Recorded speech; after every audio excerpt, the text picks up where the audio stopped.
really improving. Now you're just randomly muttering. I know, I know. Everybody else is like, places everyone, and Lisa's like talking, and then the curtain goes up, and Lisa's still randomly chittering. Well, but My I name used is to be Dave able Howard, to. and I am the host of the Not Crazy podcast, and I am with Lisa Kiner, the producer and co-host of the Not Crazy podcast.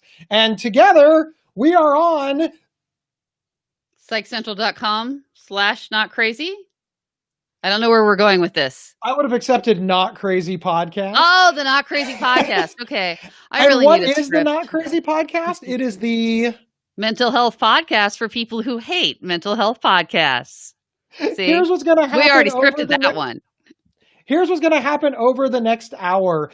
Gabe and Lisa are going to answer as many questions as we can surrounding mental health, mental illness, bipolar disorder, depression, anxiety. Any question that you have, put them in the comments now. Now remember, please, we don't need all the background. Short answers work a lot better for us because we can pop them on the screen and they'll be on the screen while we're discussing them. And Dana! We love you guys. We love you too. We are so glad that you like the podcast. See, Lisa? Thank you. Somebody's listening. So many people are listening. I did say last time that I was going to get my mom to shill for us, and I forgot to do that, so I don't think she's listening, but lots of other people are definitely listening. Did you say shill for us? Like, what's she going to do? Go door to door? I don't know. Your mom's like a 75-year-old woman. I can just hear it now. She just knocks on the door. Hi, my daughter's on a podcast with her ex-husband. Yeah. It's not a perfect plan. I need to work on it a little bit. And all of your parents' neighbors are like 100. So they'll be like, what's a podcast? And some of them are so old, they'd be like, what's an ex-husband? Amusingly, one of their neighbors has retired, I think, to Florida, and their son has moved in, who's, of course, still, all of my parents' neighbors are elderly. That's true. Never mind. Yeah. This is awesome. Lisa, are you excited to answer as many questions about living with mental health issues, mental illness, pretty much everything? We want to be as helpful and as positive and positive, as present. Right. I didn't realize positivity was part of the rules, but I'm ready. I mean, this is me being positive. I'm positive you'll try. Oh, see, he's so positive. You're so encouraging. Right. We want to give a huge shout out to Camera. She is the bomb. She is our producer. She's the one that chooses the question. See all the stuff that happens on the screen? Like right now, it'll be just Lisa on the screen. Hey! No pressure, Camera. You didn't realize there were going to be tasks. It'll be just Gabe on the screen. Yay! And right now it'll be both of us on the screen. And of course, all the little things that pop up on the screen, that is her as well. Huge shout out to Camera. All right, Lisa, are you ready to get started? Oh, I am ready, Gabe. I'm absolutely always ready. Are you sure? I don't know. It's a little bit later in the day than we normally do this, so I'm more caffeine something. Okay, first question. Week. No, it's not. Usually we do it 2, and now it's at 4. It's been 4 for like a month. Well, that's only once. This is what I have to live with, people. All right, first question. Well, yeah, that's why we're divorced. All right, first question. I'm trying to read the question, which is my one job. All right. You should go now. Are you ready? Should go now? Right now? I'm ready right now? Okay. Yes. Andrea Dare asks. We should go. We got to answer questions. Because we're on a hurry and we need to answer questions. Lisa, we're live. So Andrea Yeah. Whenever you're ready. Oh, that's not nice. I'm going to start doing that to you. All right. So Andrea Dare asks. I was waiting to see what happened. It worked. Okay. Andrea Dare asks, how can I help my manic son?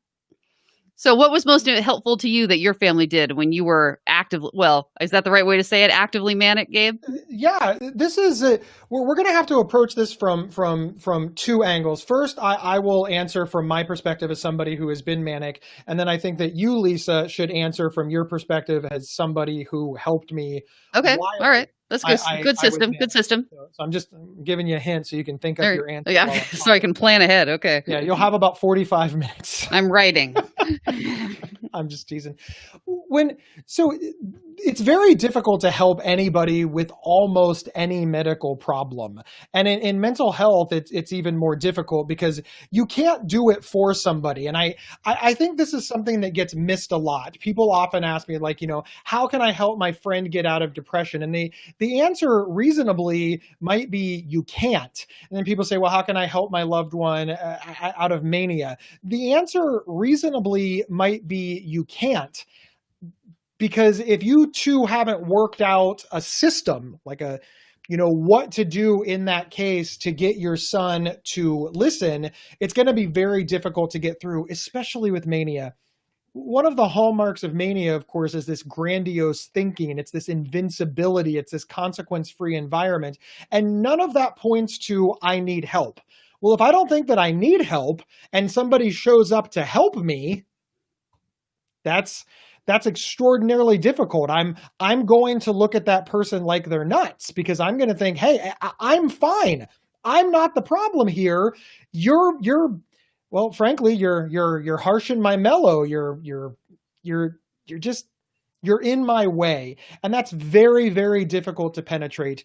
What I want to say is consistent messaging is very important. Son, I'm worried because I see you doing X. Try to remind them of the consequence of an action.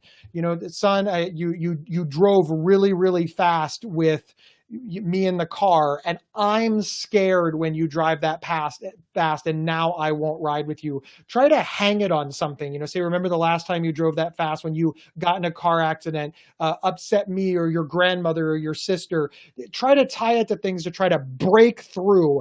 And then when you break through, stay ultra positive and really try to lower that down. This is extraordinarily difficult. The best way to help somebody who's manic is to start the process before they're manic, and form a partnership and get them involved. Lisa, your thoughts? Oh, I just have to agree with that. The most important thing being that partnership aspect of it. It's so difficult to not be the heavy because you want to be the medication police or the doctor police or the therapy police and be the one who's insisting that they do these things and you don't say how old your son is, but really trying to be in the parent role. You must do this, you must do this, you must do this. And it just doesn't work, especially with someone who's manic versus someone who's depressed, where they do feel invincible and like they're on the top of the world. So again, yeah, the time to do it is to really have a plan in place ahead of time. If you don't have that, just try to be as helpful and as consistent as possible. Maybe you can bring in other members of the family. If you don't know what type of relationship maybe you have, maybe this person has a better relationship with mom or dad or a sibling or grandparents who might be able to talk to them with a little less confrontation. It's a very difficult thing to deal with, mania. Trying to see if I wrote anything else in my notes. Okay. Are you ready for the next question? Yes. Next question. I always get super excited when there's new questions. All right. That's the fun of the unknown. Next question, please. Okay. How do I tell my counselor she is not meeting my needs? She talks over me and shares too many personal things. We were supposed to do CBT and all we have done is talk. Lisa, this is like your wheelhouse. Well, it's a difficult question, though, because obviously you came into therapy for a reason. But ultimately, this person is your employee. You are the boss. So I would say just try to talk to them, just straight up say, hey, I'm not getting what I want out of this. This is what I need. I'm not getting it. And see what the response is. Is there a reason? Does she feel that he or she feel that, oh, you said she, is she feel that there's actually something else you need or that there's something else going on, or is this helping you? And then two, here's a question. Is it helping? I mean, when you say she's not meeting your needs, how do you define that? Do you have your goals and have you met those goals? Or are you not feel like you're really not getting anywhere, or just you're not happy with the form of therapy? And of course, you've already established this relationship. So it's really difficult to do that. It's really hard to be assertive with someone you feel that you have this personal relationship with. So of course, you could also always reach out to someone else. I mean, is she part of a practice? Is your psychiatrist there perhaps? Or would a friend or family member be able to help you, maybe give you some ideas, or maybe come to therapy with you? What do you think, Gabe? So I want to echo what Lisa said about how your therapist is your employee. That's a good way to remember. You're a healthcare consumer. Yeah, you already said that. Helping. So, I feel like I'm just discouraged in everything I say. I mean, you are saying it over somebody, so you're discouraging somebody else. Oh, reframing. Clever. I See what get I it. did Yeah, there? I know. You So, can do frame. It's a frame. yeah, Get it? It's the box, but it's a yeah. frame. Look at it All as a right. customer service relationship if No. you're not comfortable with employee-employer. You think about if you go to McDonald's and you order McDonald's and they give you your tray and you order a Big Mac fries and a Diet Coke, and when you sit down at your table, you realize that they gave you a quarter pounder fries and a Diet Coke. You need to go, back up and say, hey, my expectations weren't met. I ordered a Big Mac and you gave me this. Now that's real simple, right? Because you know what a Big Mac looks like and you know what a quarter pounder looks like. But let's say that you're not sure. Let's say that you order a hamburger. See, that's kind of ambiguous. Maybe they gave you the right thing and maybe they didn't. So now you need to have a conversation with the front desk because you clearly pictured something different in your mind.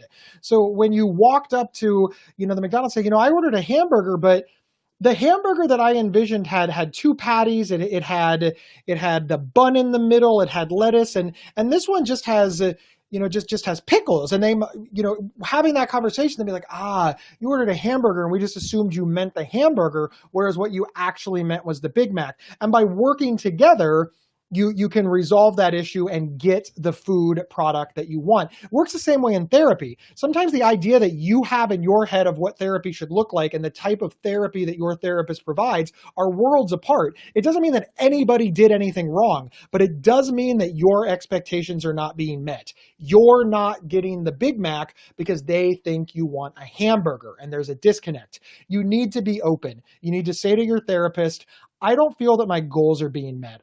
I'm not getting what I want out of therapy. Can we work together? And your therapist, who is trained to do this, should say, what are your goals? What are your objectives? How can we work together? What's the goals here? And then make goals. And if they're still not meeting those goals, get a new therapist. And you can get a new therapist in a number of ways. Ask your therapist for a referral and just explain, hey, this is what's going on. I need a new therapist. Or simply ghost your therapist. You're allowed to ghost your therapist. It happens all the time. I highly, highly recommend having an open and honest conversation with your therapist. But depending on where you are on your mental health journey, if that is too overwhelming, it's okay just to call another therapist. But listen, you're going to want to explain to the new therapist why you left the old therapist so that you don't, end up in the same cycle over and over and over again. But the short answer, which we are not known for,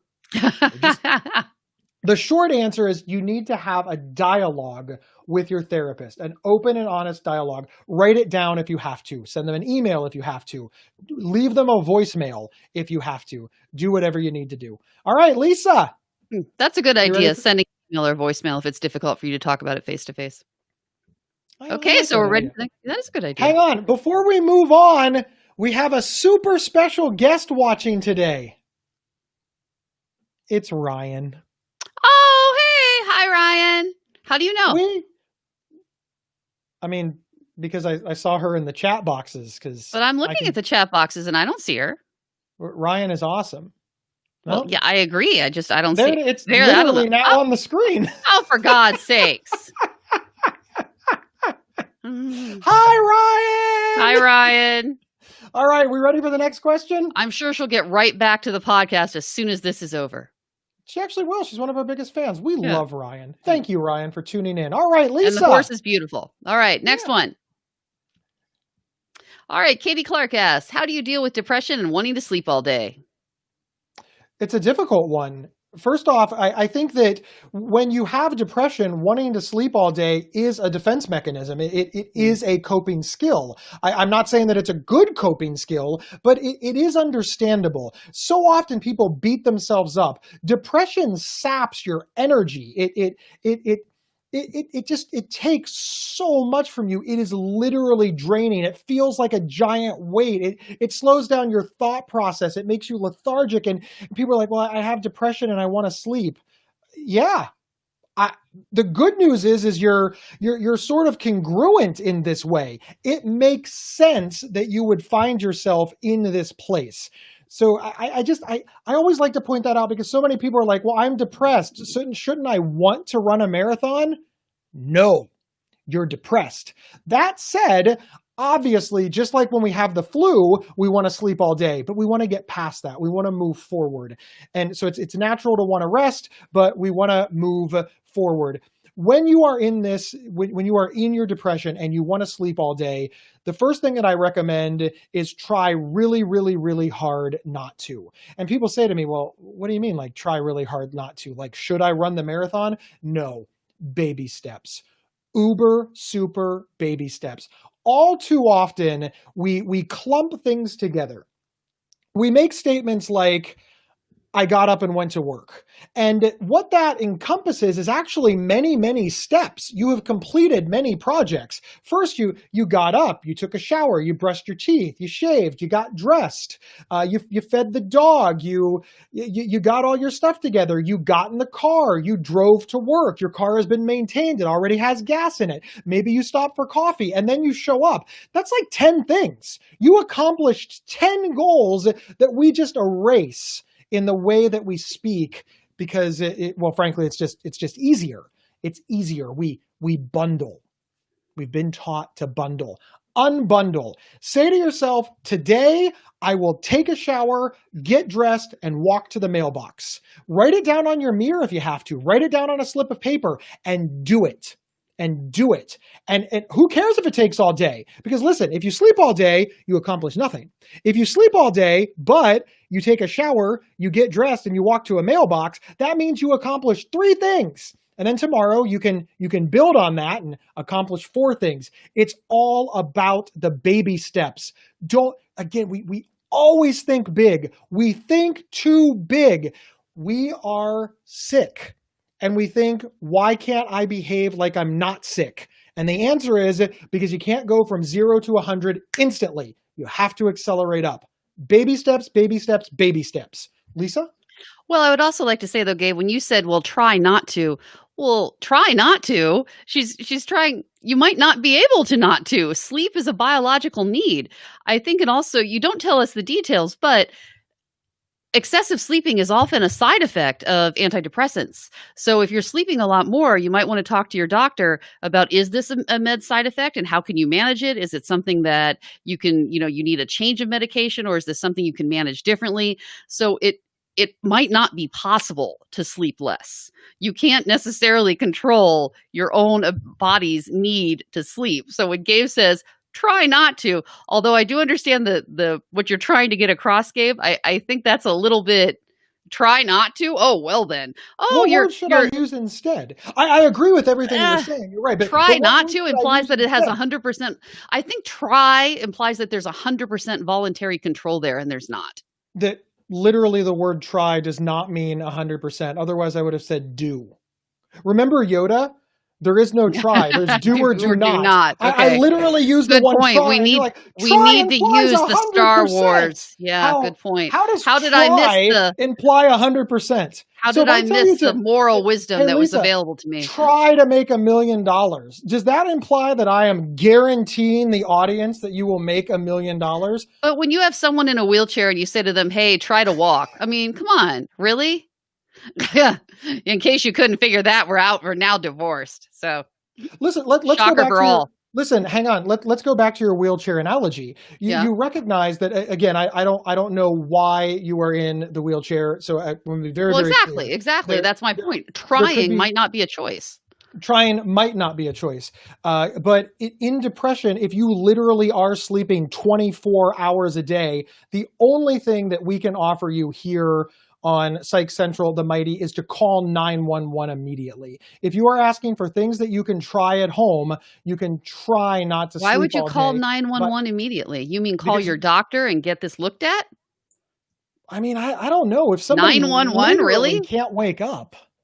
Yeah, like my life for years. Yes. Yeah. It's not necessarily. Listen to what you said. Getting medical care is different from emergency. Years. You literally slept 24 hours a day for not a literally, decade. but you're implying that this is a medical emergency. This is definitely something that needs medical care, but it's not a medical emergency. I understand what you're saying about it's not a medical emergency, but man, in mental health, we go back and forth on what constitutes a medical emergency. And severe and persistent depression that's leading to you literally not being able to move, I would argue, is a medical emergency. And I think that so often we do this thing where, because it's mental health, we declare that it's not a medical emergency. Where is that line? Now, I'm not picking on you, Lisa. I know that you don't know either. But we understand that if you're having a heart attack, medical emergency. But I'd like to point out, my grandmother had a heart attack and drove herself to the hospital because she didn't want to bother anybody. Listen, I would rather err on the side of caution, but you are right. These are tough things to answer. I like what you said about it could be a side effect. Mm-hmm. That was the first thing tough. I thought when I heard the question. Yeah. I want to encourage people to try because but you're right. You're right. And as Chris Freeman points out, if you're sleeping 24 hours a day, you're not calling anyone. Thank you for that very wise logic, Chris. Thank you, Chris. And thank you, Katie, for the original question. We will move right along now. You ready for the next question there, Lisa? Next question. I love disagreeing with you. No, I'm just saying. No, all right. I don't think you're wrong. So Stuart asks. A little bit wrong. So Stuart Barton asked, does CBT really work? And, well, it's been shown to work. Yeah, cognitive behavioral therapy has a ton of research that shows that it works. Just definitely evidence-based. But here's, does it work for you? Is really the only question that you need to be asking. First off, it works for many, many people, but no, it doesn't work for everybody. It'd be complete nonsense to think that there's any treatment that works 100% of the time on 100% of the people. I don't think there's anything physical or mental health that works 100% of the time on 100% of the people. Everybody is different. Cognitive behavioral therapy absolutely unequivocally is an evidence-based practice, and it absolutely does work for most people. I won't even say the majority. I'll say most to be fair. But does it work for you? I don't know. It's why there's more than one type of therapy. I will speak from my experience. I love CBT the most. The other ones I don't like so much. But Lisa, she may be completely different. Lisa, are you different? I've always had really good results with CBT, actually. The times that I've tried it, it's always worked very well for me. But yeah, nothing works for everybody, and everybody's going to have a different result. So if you're talking about statistically, or we have lots of research, we have a lot of evidence that says that, yeah, CBT does work. This is a proven method of therapy that does in fact work. But that doesn't necessarily mean it's going to work for you or for your friend or your loved one who you're asking on their behalf. So yes, CBT does work. Not always, though. It doesn't necessarily going to work for you. Yeah, nothing has 100%. So be nimble. Be willing to, Stuart says that he starts CBT in 2 weeks. So know that the odds are in your favor. But also keep in your back pocket that there's other types of therapies. There's Gestalt therapy. There's dialectical behavioral therapy. There is CBT with twists. Different practitioner, when we talk about CBT, it's sort of like saying going swimming in a pool. What kind of pool? There's that little baby pool that we give kids. There's backyard pools. There's the pools at the Las Vegas casinos. There's water slides that end in pools. It's CBT can be different depending on the practitioner. So just be aware of that as well. Don't throw the baby out with the bathwater. If you don't have a good therapist, and by good, I mean one that you connect with, one that you understand, one that you're on the same page with, it may not be the best fit because of the therapist, not because of CBT. Just keep in mind, there are many, many, many moving parts to therapy, and you might have to try a couple of different types or a couple of different therapists to get that right fit. And that's okay. That's perfect. That's okay. Just like any other medical care. Yeah. It's like asking, does high blood pressure medication work? Yeah, there's a whole bunch of different ones. Not everyone works for everyone. All right, Lisa. Next question. Yay! Thank you, Camera. Camera is the best. Should you tell a potential employer that you're suffering from MDD and PTSD since it's on the application as a disability? Do you want me to do on that one, Gabe, or you? Yeah, Lisa, this is definitely your wheelhouse. This is a question that we get asked frequently, and the answer is maybe. One of the things that we say a lot is it's certainly good for the cause, that having more people being out, having more people be open, having more people being willing to talk about their mental illness and their mental health struggles helps everyone. It helps people see it as it normalizes it. It helps people see it as normal. It helps people give you support and the care that you might need. But some people have a negative reaction. So is it good for us as a whole? Yeah. It might not work for you personally, though. Gabe has certainly had bad experiences when revealing mental illness to an employer, and keeping in mind that you are not required to disclose.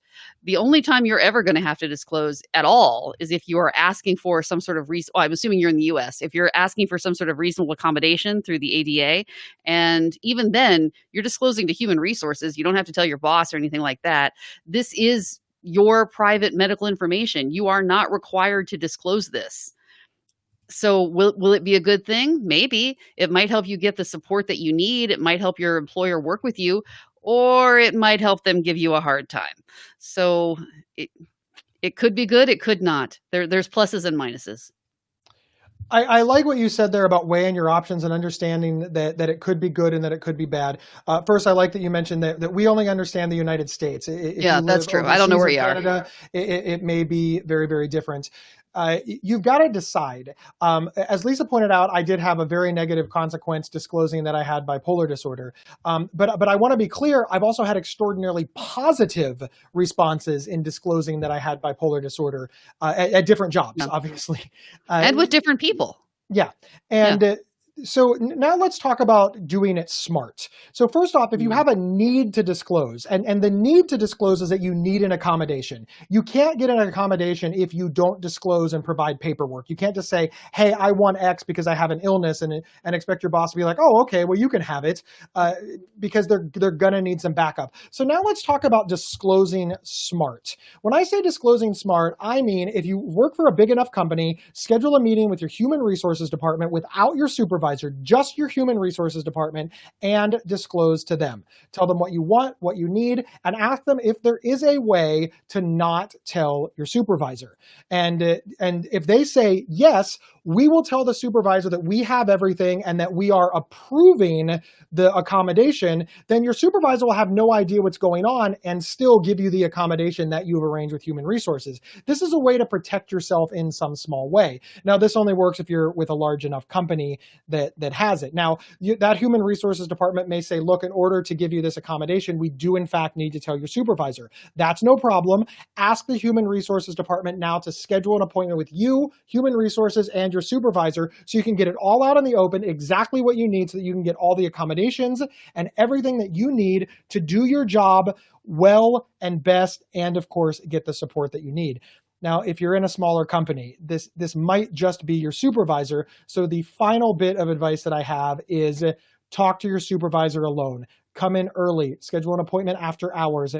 Get away from the rumor mill by only talking to your supervisor. Depending on how the company is structured, it might be reasonable to talk to your supervisor and maybe their manager. Again, companies can be structured in so many different ways, but it's important and be direct. Have the information. Sit down and say, hello, my name is Gabe Howard. I have bipolar disorder. Here is the information from my doctor, and what I need is X. The reason that I need X, as documented by my doctor, is because of this. I want you to know that I've thought about my bipolar disorder in context of my job, and here is why this reasonable accommodation will allow me to do my job well, and that's a win-win for both of us. You want me to do the work, and in order to do the work, I need this. Have that conversation alone, and then when you are done, after that's all worked out, say, I am requesting that you tell nobody. This is between us, and that will help protect you from the rumor mill. And then listen, document everything. Yes. Write everything down. I spoke with supervisor 1 and manager 1 on X date. I make copies of all the stuff that you gave them. Bring a brochure about bipolar disorder if you're so inclined. And print out your everything. Yeah. If anything happens, you aren't going to have access to your company emails. So make sure you have back print everything. Also, keep in mind that all of this stuff only applies if, frankly, your company follows the rules.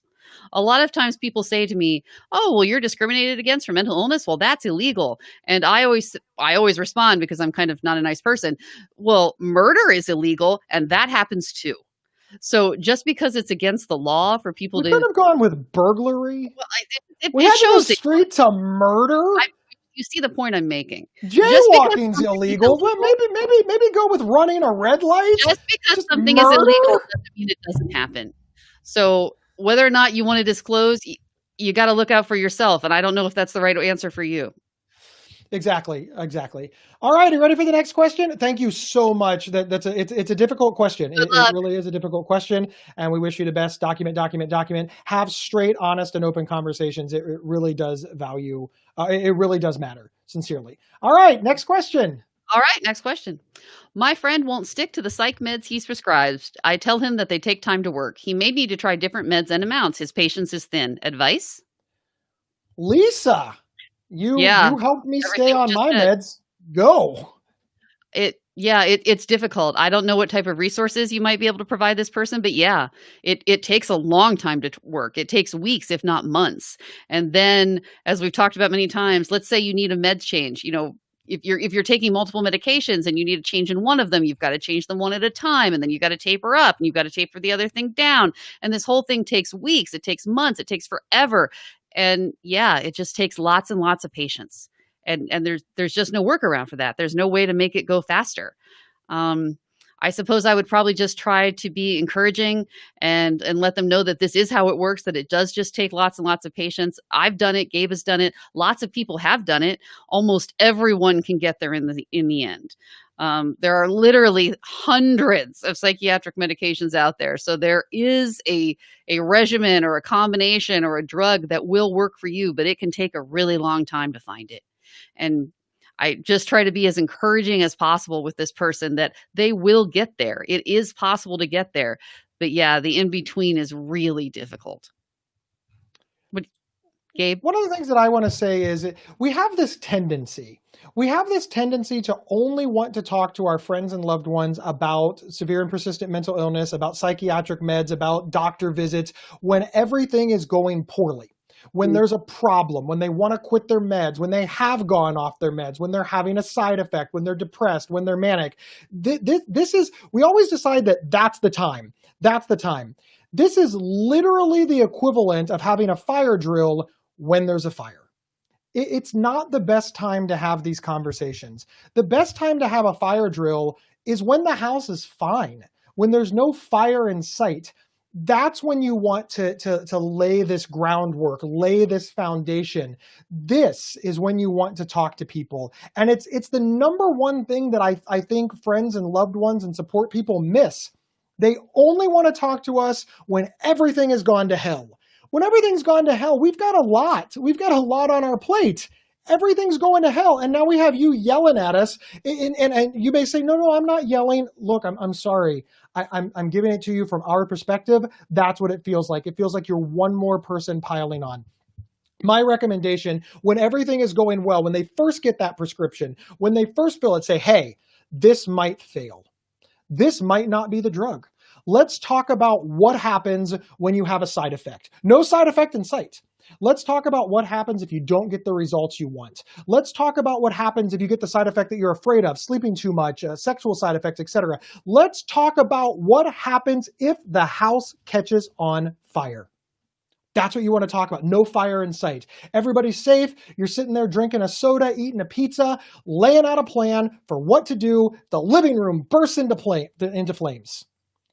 You're making a plan for what happens if this doesn't work, so that if that happens, you know what to do. And you and your friend, you made a partnership. You say to your friend, okay, if this happens, what do you want me to do? What do you want me to say? How do you want me to handle it? What's the plan? What's the goal? And then if this happens, if the house catches on fire, the smoke alarms go off, everybody gets up, heads to the nearest exit, which is well lit. We go outside, we walk 25 feet away from the house, and we meet in the corner. And everybody just meets there. We're like, hey, how did everybody know what to do if Gabe's house caught on fire? Because we had a fire drill and because we were prepared. It's the exact same thing. That's my advice. It's so difficult to change somebody's behavior when they're in the middle of a crisis. And that seems to be the number one way that we try to change people's behavior. Maybe and please know that Lisa, oh, sorry. Oh, go ahead. Lisa is right. It takes a long time. This is not easy. But most Television, people pop can get culture, there. movies, they've made it sound like it's so easy. Like just get a Yeah. single prescription and you'll be fine. Yeah. Take one pill today, and you'll be fine tomorrow. I mean, it might take a little while. It might take till the next day. I mean, it might be Thursday by the time you're feeling better, but it's going to happen right away. And yeah, it just doesn't work Literal that way. nonsense. Literal nonsense. TV, not a good place to get mental health information. All right, you ready for the next question? Really, good luck. Yay. All right, Lisa, we got to pick up the pace and we're not going to get to all of them. Ready? Okay. Yes. Hello. I was what? But then you distracted me with talking. Hello again. Someone implied having vivid dreams while sleeping causes you emotional distress or adrenaline. In my case, upon waking, are a sign of mania. True. Well, what are your thoughts, Gabe? So I don't know the honest to goodness answer when you say having vivid dreams while sleeping can. So first off, having vivid dreams while sleeping can cause emotional distress and adrenaline. It's that is a fact. One time when Lisa and I were married, she woke up and started yelling at me because of a fight that we got into that was all in her mind, and she was mad at me for the entire day for a fight that she dreamed about. And I asked her, because Lisa is a reasonable person, I said, you know that it just, you know that, and she's like, I know, but it feels like my body feels like it happened, and I don't know what to do with this. So all of that is true, but you're asking if it can cause mania. That I don't know. I haven't researched this. I don't think that's the question. What do you think the question is? I think what she's saying is it is a sign of mania. Not Right. one, I don't think it's asking so much as it causes mania as is this indicated mania? And I would say maybe, but I personally have a lot of very vivid dreams that cause me emotional distress upon waking because I have a sleep disorder and I've never been manic. So certainly, yes, it's possible that this is a sign of mania, but of all the possible signs, this is a pretty esoteric one. Do you have any other signs of mania? You know, the staying up all night, the excessive spending, the racing thoughts, the racing speech, the grandiosity. I would, before I would look to these as signs of mania, I would see if I could look for other more, I guess I don't want to say typical necessarily, but maybe more common signs of mania. What do you think, Gabe? I agree. You need more than one sign to end up with anything. Yeah. But if you are worried about it, talk to your doctor. Of course. I want to be clear. It could also be a side effect of your meds. It could be. I want to be clear that when it comes to this question, Lisa and I absolutely unequivocally are not sure of the answer. We don't know. We've never researched it, and we've never read a study about it. Also, it's very important that, it's personal, everything though. that Lisa and I. I'm sorry. Go ahead. You seem desperate to talk. You keep interrupting me, so go ahead. I'm sorry. Well, would you say could it be a sign? It's going to be individualized. It's not about research, et cetera. It's about for this specific person. But Lisa, yes, not doctors. Could having a dream be a sign of your house catching on fire? It could be, but no, it might not. It can't be. Why not? Or if you dream that your house catch on fire and then you wake up and it's on fire. I'm losing something here. I don't know. I'm gonna talk now. Okay, I'll silent. Camera, can you mute Lisa? That would be nice. Lisa and I have not read any research to discuss this, so you are going to want to discuss this with your doctor. It is certainly possible that it is. It's certainly possible that it's not. That is what I was trying to say before Lisa interrupted me. I don't know why she found that objectionable, but she did. So I want to be clear that it is possible. We don't know. Please talk to a doctor. Lisa, is that okay? I feel very discouraged from speaking now. Really? Yes. All right, next question. Okay. How do I stop feeling shame for having a BPD diagnosis because of all the negative stigma and stereotype of what a person with BPD is like? BPD is borderline personality disorder. This really applies even in the larger scale. I was ashamed of having bipolar disorder. Lisa was ashamed of having depression. I was ashamed. I hid it for a long time. We've been ashamed because there's just so much stigma, which is just a lighter word for discrimination. And there's so much. It's difficult. And the way that I stopped, and that's all I'm going to speak for. I'm going to speak for how I stopped feeling shame. Is I found my tribe. I found a support group where I could talk to other people who were experiencing mental illness. And in my case, I joined a group called Bipolar Bears, and that helped me a lot. I joined groups online so that I could find people that I connected with. And then that way, when the detractors came in, I didn't feel so alone because I remembered the safety in numbers and the support I've had. Lisa, you've used different methods to get over the stigma and discrimination. Now, I want to be clear, neither Lisa or I have borderline personality disorder, so we can only really speak to our specific illnesses. But Lisa, what did you find? Well, I think that you are right, Gabe, that this is something that we can all kind of relate to on a universal level because almost any psychiatric diagnosis has all of this shame and stigma surrounding it. I think you're going to be hard pressed to find someone who's been diagnosed with any psychiatric disorder who doesn't have some aspect of this negative stigma associated with it. I personally did hide the depression for years, for even from people I was really close to, even from the man I was living with, I hid it from for a long time. So it's just very difficult to get over that because you've been indoctrinated with this for your whole life. You've been indoctrinated with this for years, for decades, and it's hard to let that go all at once. And yeah, I would agree for you, especially Gabe, that finding other people with bipolar disorder and being able to speak with them was extremely helpful, in part because you could see how they were reacting to it, how they didn't have all this shame. And of course, because you could see that, hey, all of these things I have in my mind about how people with bipolar aren't accurate because here's all these stereotypes, but I look around and none of these people are that way. So it just kind of reinforces that you knew it was wrong, but to have that proof right in front of you that it was wrong was extremely helpful. Yeah, stigma sucks. Yeah. All right. Are you ready for the next question, Lisa? Mm-hmm. And good luck. I'm concerned about my granddaughter. She is bipolar and manic. She just graduated high school and doesn't have a schedule, is manic and can't sleep well. She has job searched but have few found. How can I help her? Well, Lisa, what are your thoughts? You helped me. You were my helper.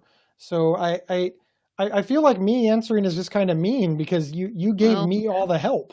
Well, I guess it just, again, though, as you said earlier to another question we answered just a little bit ago, you can't do it for her. She has to want it for herself. She has to be willing to get help on her own. She has to want this. You can't be the driving force. She has to be the driving force. So I would say, does this person acknowledge that there is a problem in the first place? Is she wanting to get help? Or does she think that everything's fine? And if you can't get someone to acknowledge that they need the help that you can see that they need, it's just very, very difficult. Perhaps if you can talk to her, you try to be as calm as possible, try not to be screechy or judgy, as calm as possible. Maybe you can enlist other family members to help you and say, hey, this is what we have all noticed. This is how we're all feeling about this. And just always try to be as supportive as possible and that you'll be there no matter what. And when this person is ready, when or if they become ready to go ahead and move on to that next step. What do you think, Gabe? Everything that you said is right on.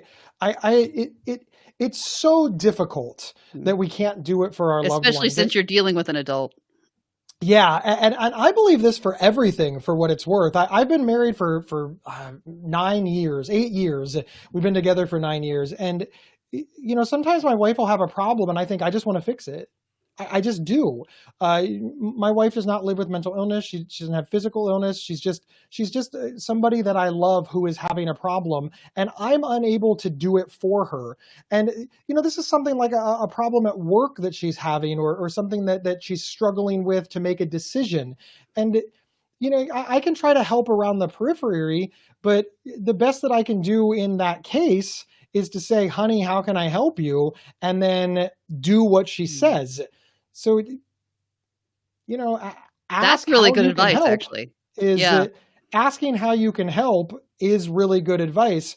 I do want to be cautious, of course, to make sure there's such a thin line in life between helping and enabling and becoming codependent. So just make sure that the request is reasonable, set good boundaries, and be willing to say no. And I'm speaking from experience. I'm not picking on anybody. When I was really sick, I was really manic, and somebody said, "Gabe, you're making really bad decisions. How can I help you?"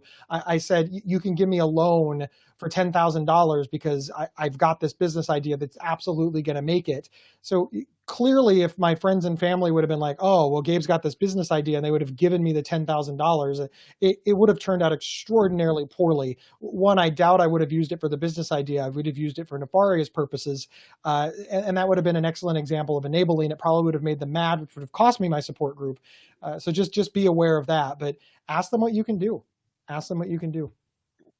All right, Lisa, you ready for the next question? Certainly. Let's have the next question. How can I communicate my dissociation, which seems unfathomable to others? Any suggestions for navigating bad periods of dissociation and all that comes with that? Lapses in time/memory and this physiological stuff. So when it comes to communicating our illnesses to other people, we often feel like we have to do the explaining. Like Gabe Howard has to sit you down and teach you about bipolar disorder. But I don't. What I do have to do, and what most of us have to do, is provide the resources. And I think that's kind of good in a way. I like that I can provide the resources because I can go find articles and information, videos or podcasts or anything, and make sure that it relates to me. And then I can give that to my loved ones. I think about all of the articles that I sent Lisa throughout the years. I think about all of the podcasts that I asked my parents to listen to, or videos I asked them to see, or magazine articles that I clipped. So I would recommend doing a search on the internet for how to explain this particular symptom, this particular mental illness to loved ones. Find one that you like. And listen, feel free to cheat. If you find an article where you like the first half but not the second, cut and paste it. Cut and paste and say, "Hey, I found this on the internet and this has the words that I like," or even just a paragraph. I think that it's really, really valuable to be willing to send people to other places because, hey, it's not your responsibility to have this ability to teach just because you have the illness. As far as your second question, suggestions for navigating bad periods of dissociation, lapses in time, memory, that's a tough one. Again, I'm going to go back to the fire drill analogy. Try to figure out the best thing to do before it happens so that you know how to handle it after. Rely on the people around you to help guide you. Make a plan with a support system if you can, those closest to you. If you don't have people close to you, make a plan for yourself. This is extraordinarily difficult. And I want you to know that it's difficult, and something that's that difficult is going to require a lot of planning, a lot of work. And I pretty much guarantee you should work with a therapist on this because they're going to have much better insight into your condition than I will. But then it becomes practice, right? I use the fire drill analogy because we practice the fire drill before it's on fire. That way we know what to do when the fire is nipping at our heels. Once again, we have this tendency to try to fix everything after it's happened. I think we're much better off trying to fix everything before it happens so that we at least have the skeleton of a plan that we can use to move forward in the event of this. Lisa, your thoughts? Oh, no, I just wanted to echo what you were saying about, you don't need to reinvent the wheel. I have a billion and one bookmarks of, hey, that's exactly what I think, only they wrote it better. That's exactly what I've been trying to say, only they said it better than me. And sometimes I have been known to appropriate it as my own. Hey, I had this amazing insight that I just want to share with all of you. So, there's a lot of materials out there. You don't have to do everything on your own. Don't do that though. Don't steal people's content online. That happens to me so often. All right, Lisa, are you ready for the next question? Yes, I'm ready for the next question. What is the best therapy for childhood trauma and PTSD? I'm an adult now and keep choosing mentally abusive relationships. Well, I would say that the best therapy is the one that works for you. There's a lot of different therapy choices out there. We were talking earlier about how there's CBT, there's Gestalt, there's talk, there's all these choices. So the best choice is the one that you find to be most effective. I want to build off that just a little bit. First, Lisa is correct, 100% correct. The best therapy for you is the one that works for you, and that's why you need to be, agile. You need to be willing to try different therapies. So many people try one therapist, one type of therapy, declare that therapy didn't work for them, and then quit. Please don't be aggressive.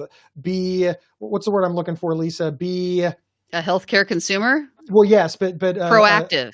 proactive, be aggressive, be tenacious. Tenacious. Don't be a one and done. Be really advocate for yourself. I would recommend starting with CBT just because it's sort of the most well known. It's the biggest umbrella. Think to yourself, what kind of person? And take a deep breath. Sit alone. Think about it for a couple of hours. Think about what type of person you find yourself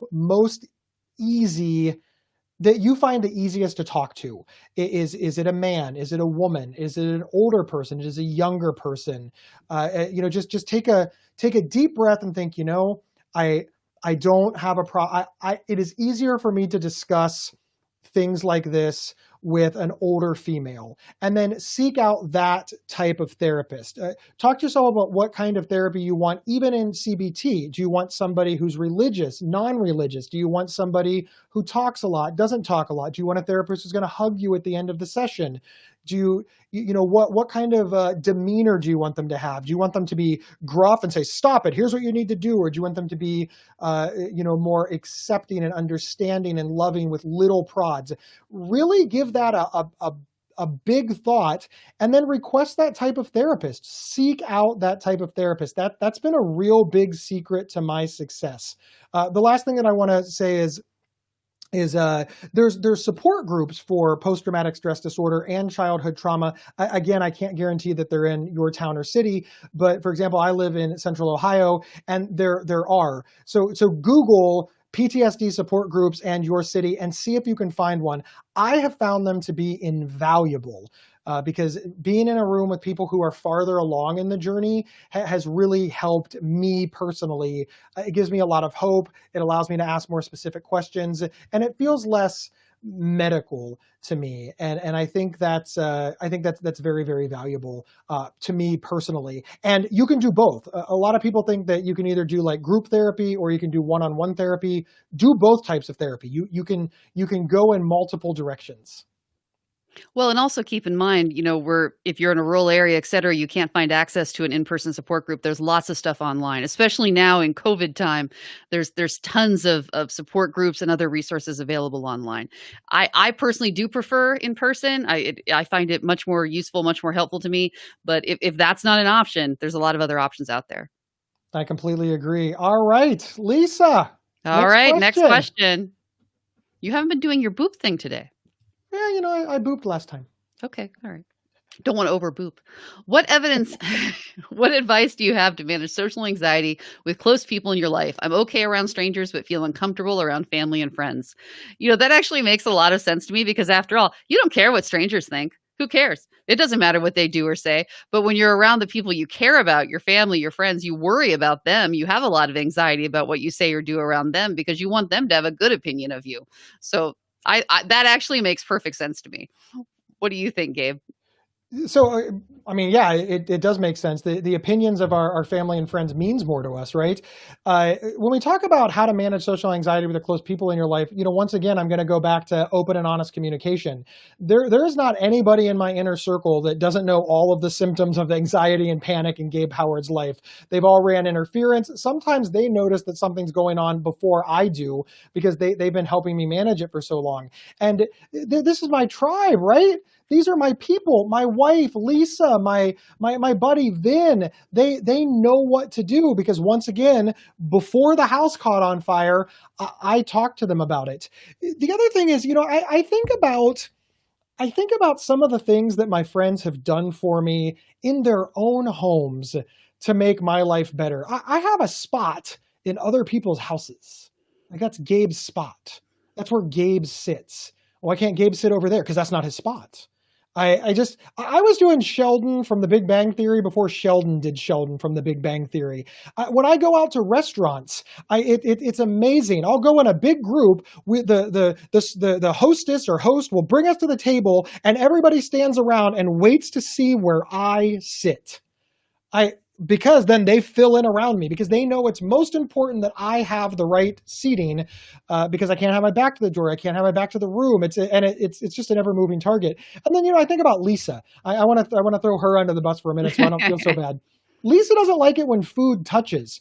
My mother serves Lisa's food not touching and gives her extra plates just out of habit. And all of these things help Lisa and I manage our anxiety among our friends and family.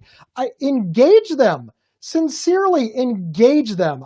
I highly recommend asking them for what you need, developing a plan, and then it'll just become second nature. Lisa, do you have anything to add? Well, and I think your family and friends might well feel very positively about that because they don't want you to be uncomfortable. And if you're out or you're at their house and you have a panic attack or something like that, nobody likes that. They don't want to be part of that. Nobody wants to watch someone suffer. So yeah, you might be surprised at how much people are willing to help, basically, to give you some of that support that you need. Yeah. Lisa, we have come to the end of our time. Thank you so much. We got to as many questions as we could. We hope we got to yours. We are very, very sorry if we missed any. We really appreciate you spending the last hour with us. Please check out our podcast. For one thing, it's edited, so way less tangents.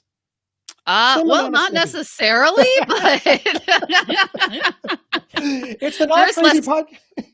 There is less interrupting back and forth, so we have our own separate tracks. The Not Crazy podcast can be found at psychcentral.com/notcrazy or by searching for Not Crazy on your favorite podcast player. And the iTunes link is in the comments section of this very video. Click on it, or whatever your favorite podcast player is. Click on Not Crazy. It is a super, super cool podcast, and we take on different things. And listen, if you have any suggestions for stuff that we should cover, you can email us at show@psychcentral.com, and we will try to get around to covering it. It's absolutely free. Check it out, the Not Crazy podcast. My name is Gabe Howard, and with me, as always, is the great Lisa Kiner.